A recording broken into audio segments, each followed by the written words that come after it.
everyone. I'm back. It's been a while. I'm not in the Yahoo.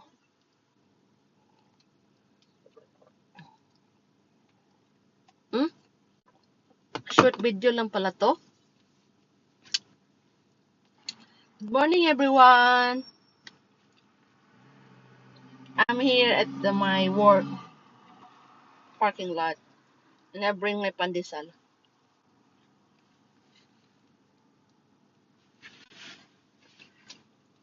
So it's been a while. I didn't even have a YouTube.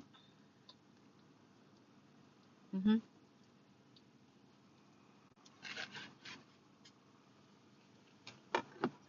This is a Filipino way.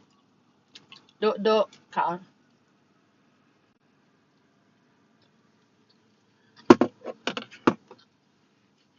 Mm-hmm.